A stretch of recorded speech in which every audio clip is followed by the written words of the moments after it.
everyone. We're Maren and Angela, and this is Homeschool Unrefined. We created this podcast to change the conversation about homeschool. This is a place where we encourage each other to do less, be ourselves, embrace natural learning, and keep homeschool simple, real, and fun. We are longtime friends, Minnesotans, and practiced homeschool parents with our master's degrees in education. We are an inclusive and non-sectarian podcast and community. We believe Black Lives Matter and affirm LGBTQ plus families. We hope this is a place where we can all learn and grow together. This is episode 166, How We Homeschool with Faryal from Cup of Home. And we'll get to that in a minute. But first, hi, Angela. Hi. It's good to be back. Yes. Maren, I think you're up this week for our aha moment. Yes. This is such a simple one, but it's one I stand by. Simple is better. I've stood by this one for years, and It is get the books. Okay. I saw this written in here, and I was like, what does that mean? Well, it means... I mean, I don't want to simplify it like saying just get books and you're good. But what I want to say is there have been so many times throughout the years of homeschooling that my kids have gotten excited about a book. And it's like my favorite thing when they get excited about a book. And I can't not say no to books. Like, I can't say no. Sorry, I can't say no to books. Like, I can't deny my kids books. And I know that that is not always the case. It's not able, like, a lot of people are not even able to do that. And I haven't even been able to buy all the books I've wanted to over the years. But if I can, I want to say yes to the book and get it. I want to get the book. Now, sometimes that means a lot of trips to the library and we just get the books there. Sometimes we go to a special bookshop and we get a book there. Sometimes we just get them on Amazon because that's what we can do at this moment. But I just always want to foster the love of literature in any way. And if a child is excited about a book, I want to get it for them. And I want to fill our home with the books that we actually want to read instead of books that we probably should read. And, I'm getting them because it's on a list or something and nobody's like super interested.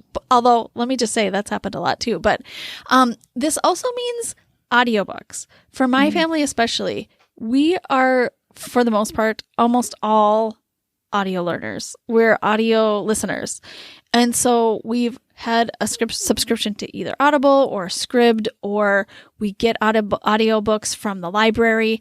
But it's just, audiobooks are always available for my kids.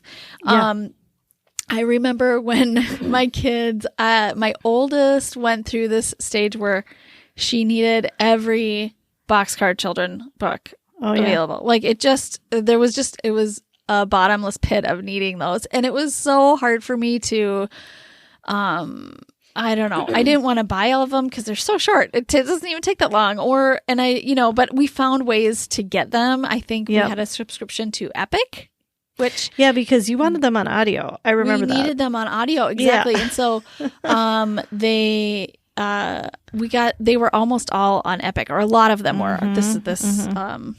This kind of like book and audiobook library for kids online. So we did that for a long time. And so we just found ways to make these audiobooks available. And I'm so glad we did, because I feel like so much learning happens. We talk about this a lot on the podcast, but so much learning happens when you're excited about what you're learning about. And sometimes you don't even think it's learning. It's just a really good book that you're into and you want to keep going and you need the next one.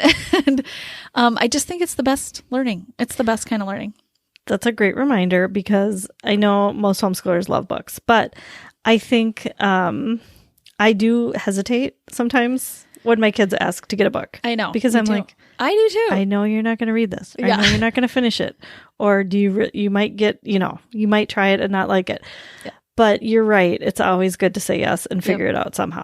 So, I also, I would just add, I think the reason why this came up in my mind this week was because I took 2 of my kids to Costco, which is so rare these days. Yeah. We honestly barely ever go to Costco, but they wanted to go get something at Costco. So we went and, of course, got sucked into the books. Yeah. And they found this amazing reference book. It's for your body. It's like every part of your body has, a section in this book. And then they have like the most detailed pictures, the most amazing pictures and descriptions and explanations of things, everything, these labels. It was just amazing. And the 2 kids that I brought were enamored. And I bought the book. Yeah, good for you. Yeah, for sure. So, and that's happened a lot. I remember when my oldest also was, I think she was probably, I'm not kidding you, 7 years old and wanted to get this beautiful book. It was Grimm's Fairy Tales. Okay. And I was like, I know, same thing.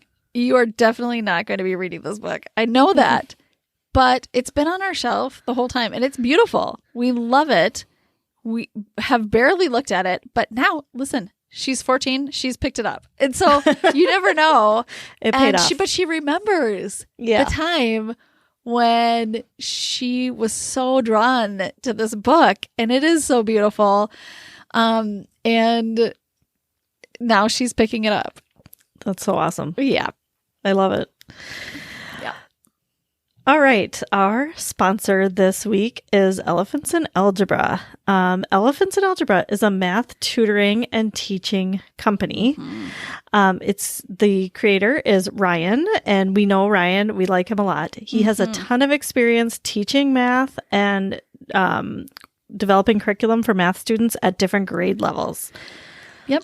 And they work one-on-one with either your curriculum that you've chosen or their own, which I think is just such a wonderful option if you are unsure of what you want to do for math this year. Right. And they work 1 to 2 times a week, and then they assign homework for your child to do during the week. He created this company to create a way for homeschoolers to acquire the skills taught in traditional school in significantly less time and with significantly less stress. If you are interested, you can go to elephantsinalgebra.com and check them out there. Did you know that we have a Patreon community where we add even more content over there? We have at least once a week. We have an episode that drops right in Patreon for a community. And just last week, we did a coffee hour live. So we got to meet some of you kind of in real life. Not really, but... Yeah, we talked. We did talk. Yeah. Not in the but same it was over. room. It was over screen. It was over Zoom. But we talked. We answered a question, or I should say, we processed a question. Yeah. Where we talked about formal versus informal education and when to start either of those things. And it was such a rich conversation. And I'm so thankful for that group. If you would like to join Patreon and get even more from us every week, you can find us at patreon.com/homeschoolunrefined. All right. This week in our How We Homeschool series, we are talking to Faryal from A Cup of Home. You are going to love this conversation. Faryal is a licensed teacher turned school administrator turned homeschool mom. She was born and raised in New Jersey and loves the Garden State. She is passionate about fitness, literacy, and loves a good latte. Mm-hmm. You can find her on Instagram at Life of Faryal or at A Cup of Home, or she is also blogging at acupofhome.com. Please enjoy our conversation with Faryal. Well, hello, Faryal. Welcome to Homeschool Unrefined. Thank you. Thank you so much for having me. It's such an honor. I'm such a long-time listener, and I'm so glad to be here. Thank you so much for sharing your time with us.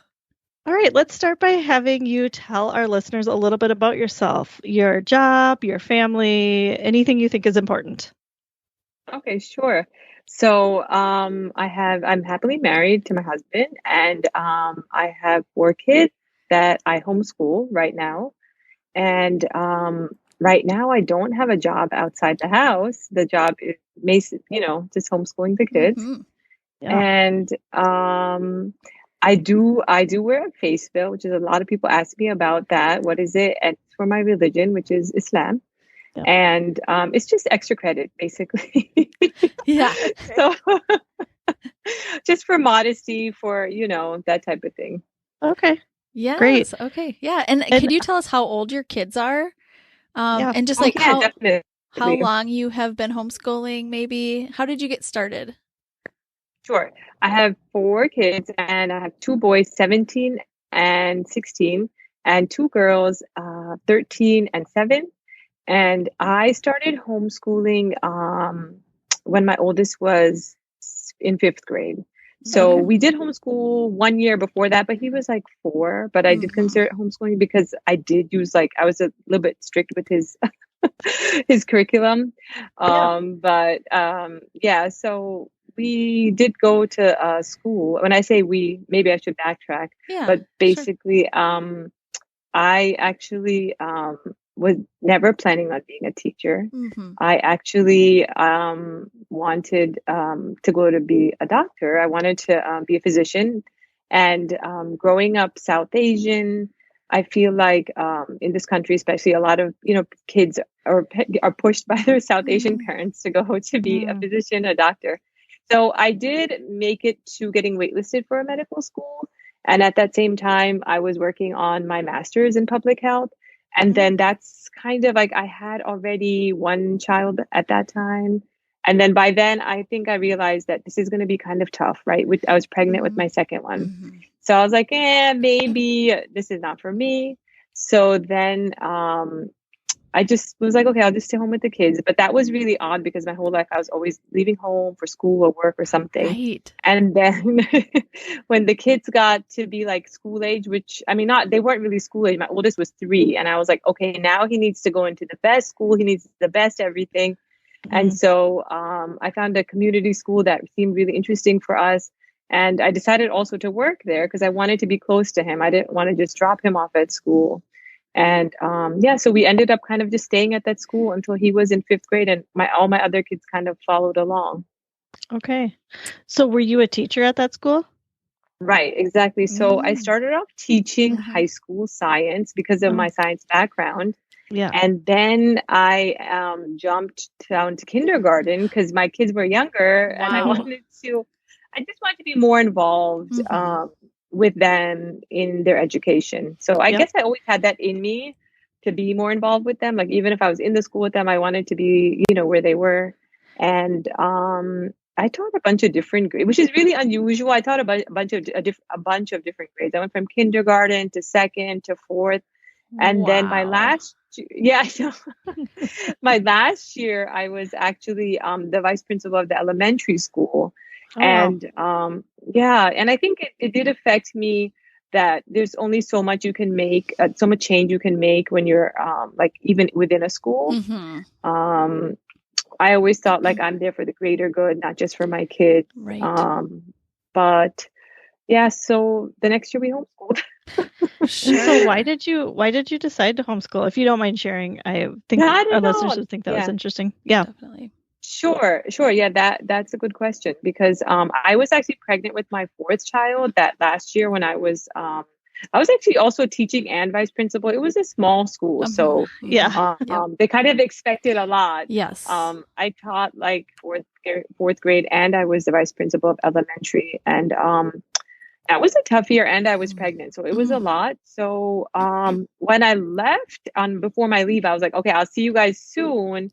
But then when I saw the baby, and I was like, what was I thinking? Because a little baby is really hard. Yeah. And I thought I'd put her in the daycare at the school at that time, but it ended up being in 2 different buildings, miles away. And I was like, you know what? Let's just stay home a year, and you guys go to school. And the kids, we knew some other people that were homeschooling. So they were like, well, can we try homeschooling? And I was like, why? Do you want to stay home with me and the baby? Like, I thought I'm going to have this year with the newborn.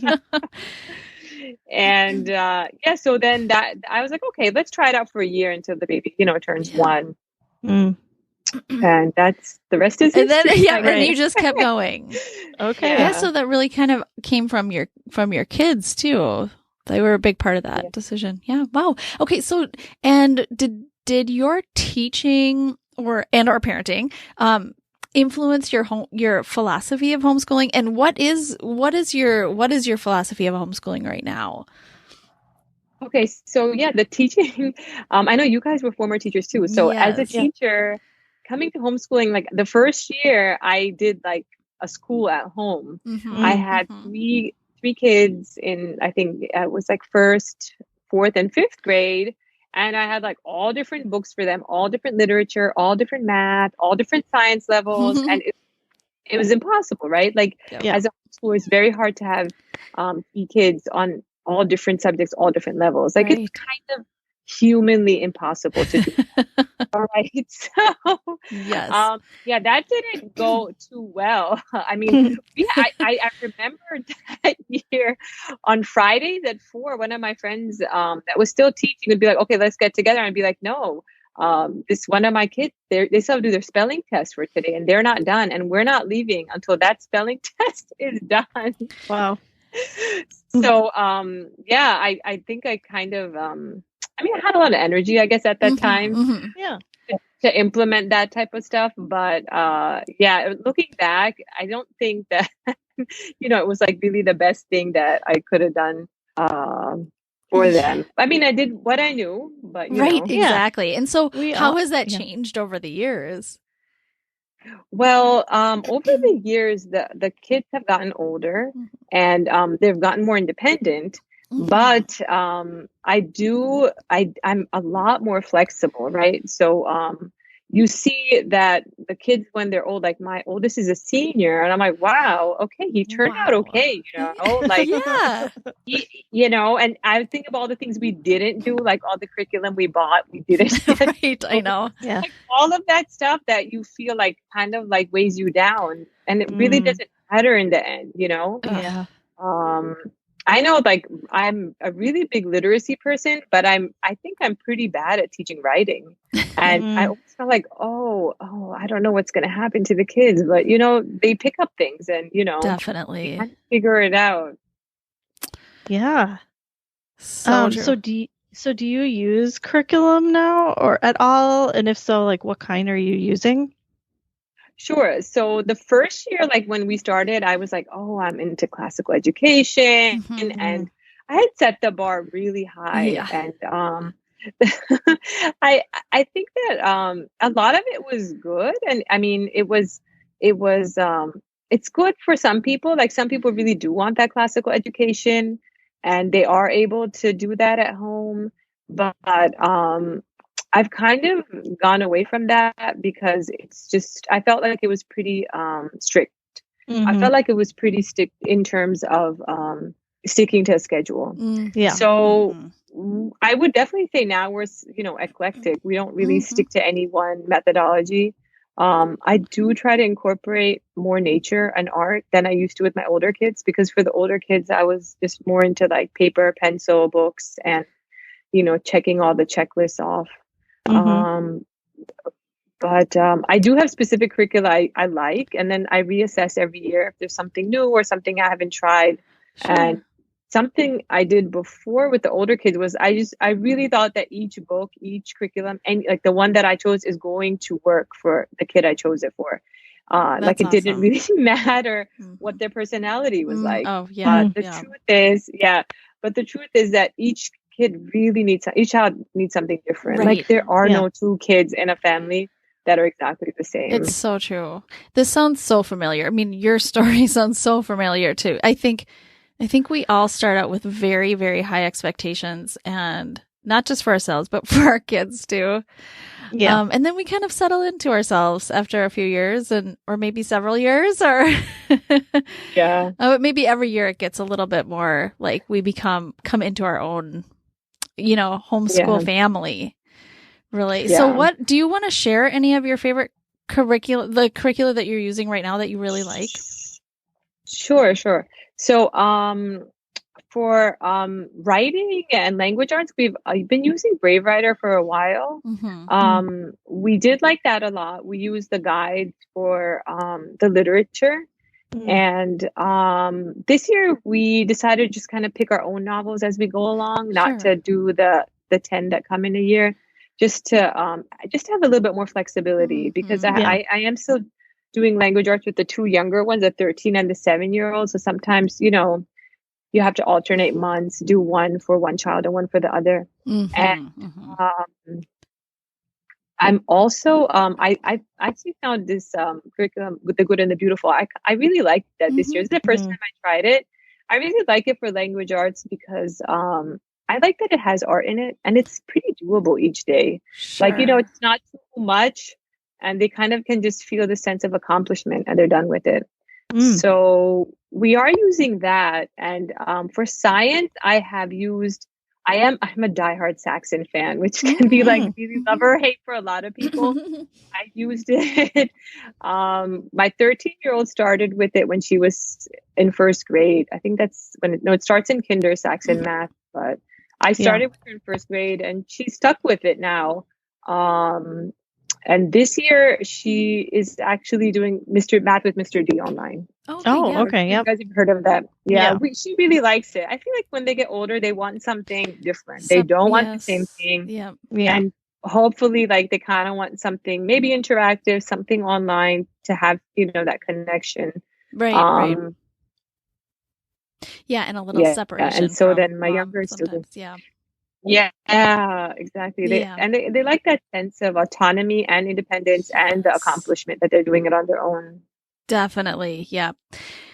So what for you right now, what does a typical day or maybe a typical week look like for you? Okay. So, mostly every day, like I'll start the day early and I try to, start it alone. Because it's just that I get that quiet time. Usually when I wake up, we have like a morning prayer and it's called Fajr. We'll do that. And then usually I read some from our holy book, like the Quran. Like that, I just feel like, everyone has like some type of spiritual connection. And I feel like that for me will put my day in like a really good place. Just if I do that, like, it's just a really good start. And then I always try to do some type of fitness for myself, just to get outside on a walk. Some days I do Pilates, like at a studio, which I really enjoy. And I feel like, I don't know why, as the kids get older, I feel like I need more and more like self-care time daily than I did when they were little. I don't know why. I'm just reflecting on that lately. I feel like that too. I want to hear what you think. Why I don't know. Is it because we're getting older? It could be. I sometimes just wonder if it's like the pressure is a little bit, the pressure cooker of having young kids is a little bit off. It's like a little bit less pressure on. So I can start to, like allow myself to unwind a little bit more. And I can actually let myself, take care of myself. Whereas, it's kind of like when you're really busy, like I always hear about this, like when you're really busy at work or school, you don't get sick. And then as soon as you're on vacation, you get sick. That's how I kind of feel like it is with parenting. As they get older, you're like, oh yeah, I should have been doing this for the last 15 years, but I haven't. But here we go. We'll try it now. Yeah, I think it's kind of that too. Like when you're little, when the kids are little, you're in the trenches and you're just kind of making it day to day, and you just have, you have that finite amount of time at the end of the day, and then it starts all over again. But now everything is like, really flexible. So like, I guess like, things can change. Like my kids stay up to like midnight, right? So you're like, well, we could start language arts at 2 p.m. and it's still early, Right. Yeah. Like it's okay. Right. So yeah. So anyway, so that's how my day starts. And then my youngest will wake up, or she's 7. She'll wake up earlier than everybody else. And I'd kind of do a slow breakfast for her. She's like a true homeschooler. She doesn't just like to rush into anything. So she takes her time. She plays with some toys. Then she'll have a breakfast really slow. And I think we start on a good day by like 10 with her. And I probably sit with her for an hour or an hour and a half. Mm. And then she does one online class. And yeah, that's like pretty much it for the academics. I sit with her. Mhm. The older kids, they all, as of now, have like kind of things they do on their own. They don't Sure. need my help academically, like to teach them, but they are, I don't know, they're coming at me with questions Sure. throughout the whole entire day, like all the time. And then like depending on what day it is, we try to have an afternoon activity. This fall on Thursdays we go to a farm for classes, and the kids really like Nice. that. Yeah, it's really nice. They have a homeschool. They've had a homeschool program for many years, and we've been going. And it's interesting that now with the pandemic, they have so many kids coming. Like they Oh, wow. almost have not enough parking in their line. We're like, wow. Okay, so a lot of people started homeschooling now. Oh, wow. This is New Jersey. I don't know how it is. You guys are in Minnesota, Yeah, right? So, yeah. There's a lot of homeschoolers in Oh. New Jersey. That's good to know. That is good to know. there Well, actually wasn't, but they're like, But now there are. yeah, Well, which yeah. I believe it. Like that's what I kind of predicted would happen. After or during or after the pandemic. But I honestly don't know if I see that as much in Minnesota. I almost wish I wish we were seeing that. I feel like that may have changed, what our kids wanted to do for school this year. Because it's like we're lacking that like kind of community. But boy, that's so great. Are they meeting friends there? Are they? I honestly, I feel like the people I see more are younger kids, like really young kids, like kindergartners or even 3 and 4 year olds. Yes. I guess maybe there's like people had more activities indoors, and now they want to keep the little kids outdoors. Oh, sure. Yeah. Yeah. So Okay. the kids haven't really said anything about meeting more kids. I mean, but mhm. there just seems like there's a lot more. But Yeah, for sure. So you have an afternoon activity usually, and is that like, do your big kids participate in that too, or are they doing their own thing now? Well, my oldest is really doing his own thing. Yeah. He has like a part-time job, and he's just finishing up his credits. He's just kind of doing his own thing. Mhm. My second, it's he's too old for the classes there. They don't have a program for him. So he sometimes will come with us, and then we'll do an activity like there's a bike trail. We'll go biking close by. Yes. Or sometimes he doesn't want to come, and then you just have to respect that. Right. And so you do feel bad like to leave him and not include him, but that it is what it is, I feel like, at this age. Well, and I also think that there is a lot of power in that for that age, for the teenage years, to let them stay home or whatever their wish is at that time. I think there's so much learning right there when you allow them, or not even allow, but you work Respect around, them. respect their no. Yeah. Mm-hmm. Yeah. For sure. That's true. What do you think is the best part of homeschooling for you? I definitely would say the best part is that the flexibility and not having like Sunday nights. Like as a teacher, Sunday night was so stressful because you thought you're going to do all the things on Sunday or the weekend. Totally. And then, it just didn't get done. And I remember it's just so much pressure. It is. I mean, it's probably pressure too for school age kids to finish and wrap up things and be ready. For most people, but I do feel like homeschooling lends itself to a more relaxed lifestyle and, not having too many deadlines that, like you can't get away from. Like things are more flexible. Yeah, I would agree. Totally. Yes. What is the hardest part of homeschooling for you right now? I guess, I feel like the hardest part is actually over because the kids were younger. Honestly, when they were younger, I would say it was much harder to have of course, 3 different kids would be on 3 different math levels. Right. To be teaching multiple levels of the same subject, that was really hard. These days, what's really hard is I feel like I think it's hard to keep track of everyone's classes. Like I have 1,000 reminders on my phone. I know. So I can remind them when their classes are, because they're still trying to, I mean, that's the good thing about like a school is that the teacher, everyone just flows into their own next class. Yes. But our classes are always so staggered and different times, and it's not on a bell schedule. Yeah. And sometimes we'll be out and we're like, oh, I had to catch that extra help session. I need it. So we have to rush back home. Sometimes it's like that. Like, you even forget that there's a class. Like, actually, I don't think you can put a reminder in a mom's phone for every class if you have like 2 or 3 kids, because it's too many. But you start to just ignore the reminders. Yes, that's true. Yeah, I think the mental load right now is kind of hard. I think that's hard too. I think it's hard to juggle. Like if you sent your kids to school, they're doing all of that mental work of like what classes everybody has and reminding everybody about their homework. And the teachers are now, now you as a parent are taking that on for all 4 of your kids. And that is a lot. And you're not to mention like finding the classes, talking to your kids about what they want to do, figuring out their schedules and stuff. That's a lot of work for 4 kids. Yeah. Yeah. So you talked a little bit about your Thursday group, but how are you, in addition to that, how are you finding community while you homeschool for your kids and for you? Okay, yeah. So that's a good question. I think during the pandemic, that was something that a lot of people missed out on, was like the community. Everybody was homeschooling and just home. But yeah, so right now, this fall, we have a co-op.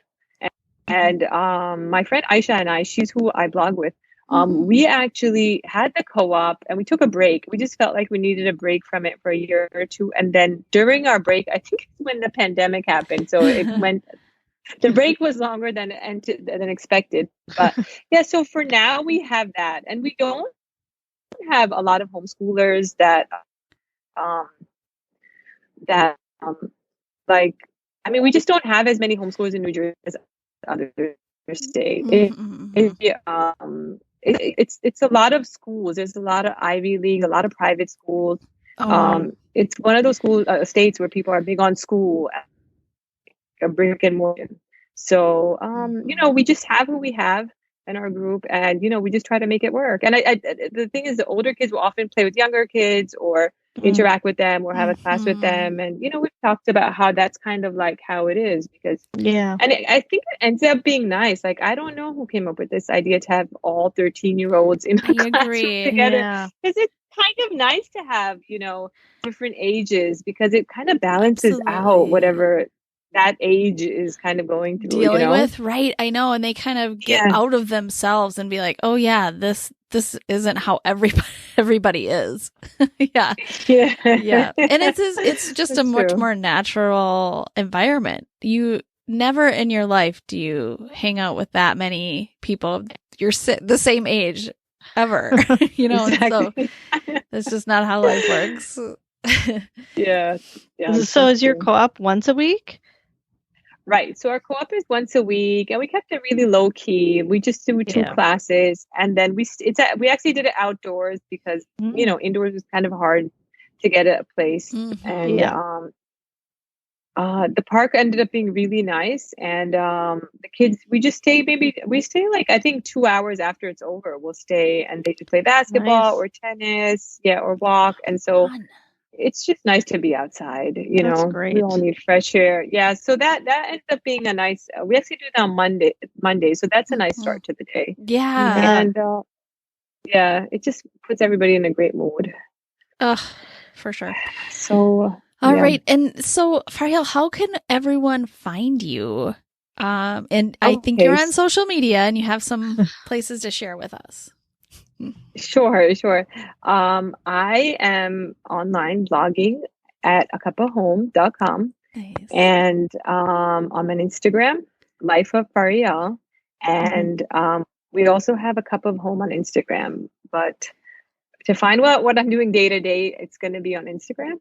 And then, we try to blog and just what we're doing in our homeschools. Yeah. We'll put links to all of that for sure in the show notes so people can find you.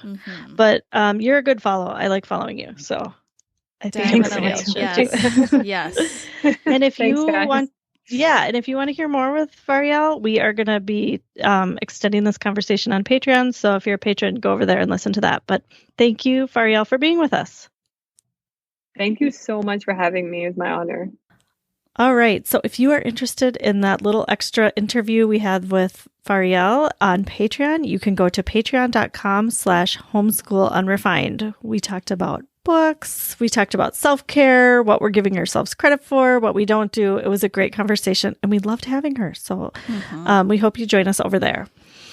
All right. Let's move on to loving this week. LTWs. Maren, Yes. what are you loving this week? All right. I'm loving an Instagram follow. One that I've actually been doing. I've been loving this follow for a while, but they added a new one. Okay. So the ones that I've been following for a while have been Overheard.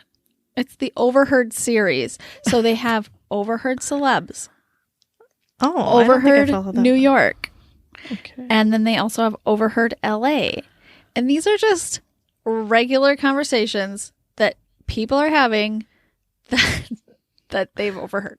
Somebody's overheard Somebody's overheard a it. conversation and then sent it into this Instagram Yeah. what handle?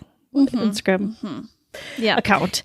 And then they post it. Yes, exactly. And they're very probably, it's 2 sentences, but they're laugh out loud. They're funny. hilarious. Yeah. And just this week, they started Overheard Austin, which I'm in love with because, I love Austin. In our year of travel, we were there for 5 months. We have spent a lot of time even before that in Austin. And I just love Austin so much. And these posts are giving me life right now. Okay, so can you tell us one or two? Well, one that I think is just so perfect. It might have been the first one was, okay, so somebody said, I don't know about guys with trucks, feels a little Republican. And then the other person said, no, I said he had a food truck. And then she said, oh, okay, then give him my number.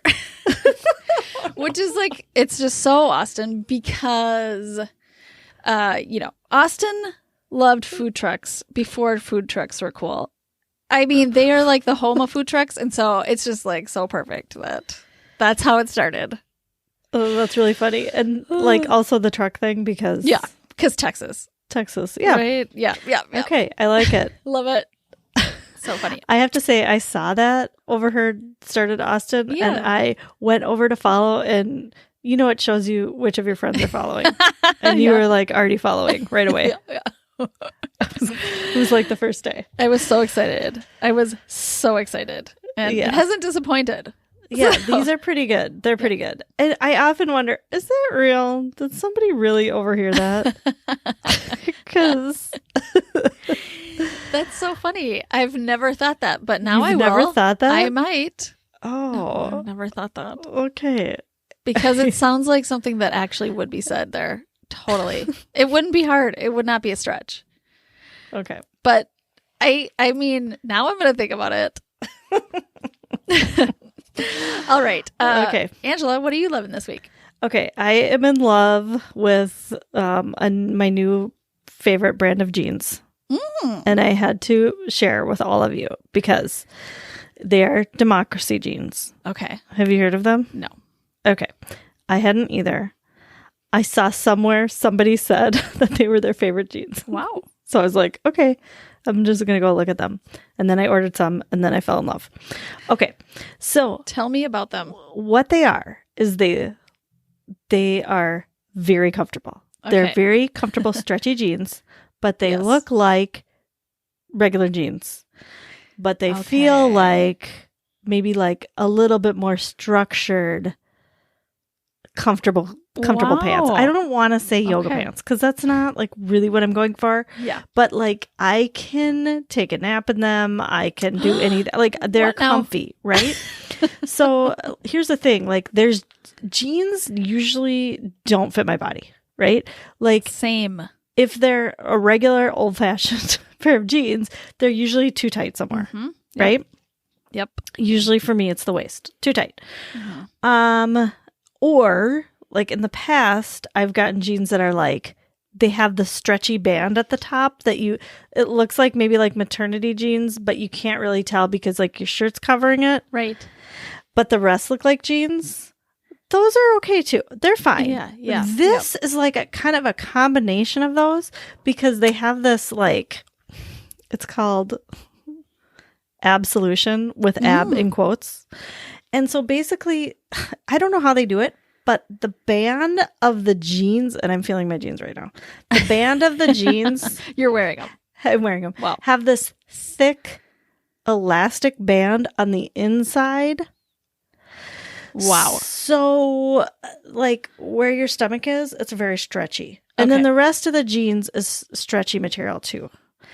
And then here's the other thing. I'm back to bootcut. I am back to bootcut or straight cut. Boot or straight. I am not doing skinny jeans anymore. Yep. I'm just not. I'm glad that phase is over. I'm done with it. You know what I'm happy about? Higher waisted. Yeah, and higher waisted. I'm back to that, too. Yes. So these have high waisted. They have anything you want, any style. They have skinny, they have boot cut, they have straight, they call them girlfriend, but I think that's boyfriend jeans or whatever. Okay. They have plus size, they have ankle, they have petite. Thank you. That's awesome. They have all of the different sizes and styles of jeans, and you can search, you can like filter them for what you want. So I threw away my old jeans and I just have now my absolution jeans. And I'm so excited about them. Wow. I have another pair coming today. It said it was being shipped. I'm very excited about. I will put exactly what I got. If you care, I'll put that in the show notes. I think we all care. Yes, we want to know. But mine are like, they're basically, I have one straight and one boot cut. Okay. So I don't know. I've always liked boot cut better. I don't know. I feel like it balances out my shape a little better. I don't know. And it's not as less tight. It's just less not as tight. Too, right? I know. Yeah.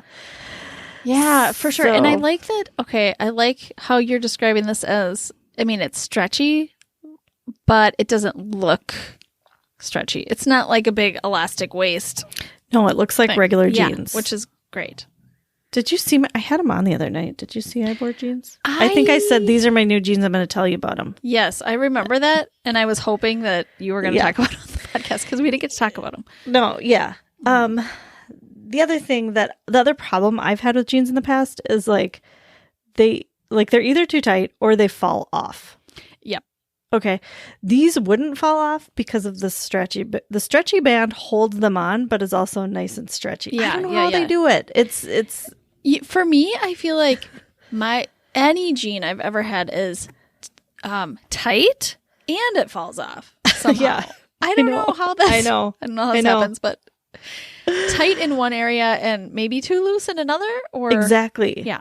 And this for me isn't. So I'll be curious if you like them or if anybody else likes them. But they're my favorite. And where do you get them? On their website? Yeah, it's called democracyclothing.com. Okay. They're not, they're like $60 to $70. Mm-hmm. So not like cheap, but not over the outrageous. top. All right. Thank you, everybody, for listening. You can find us on social media. We're on Facebook and Instagram at Homeschool Unrefined. We also have our website where we keep our show notes. Plus, the show notes should be in your podcast app, but you can find them on homeschoolunrefined.com. And we will see you next week. Thanks for listening. Homeschool Unrefined is created and produced by Maren Gorse and Angela Sizer. Amanda Ginn is our content and marketing strategist. This podcast is listener supported. Join our growing community at patreon.com/homeschoolunrefined. We donate 10% of all Patreon income and product sales to The Conscious Kid, a Black and Brown-led organization that has been instrumental in our own evolution and in leading the way in both ideological and tangible change with their work in parenting and education through a critical race lens. No matter how you homeschool, you are exactly who your kids need. You're doing great.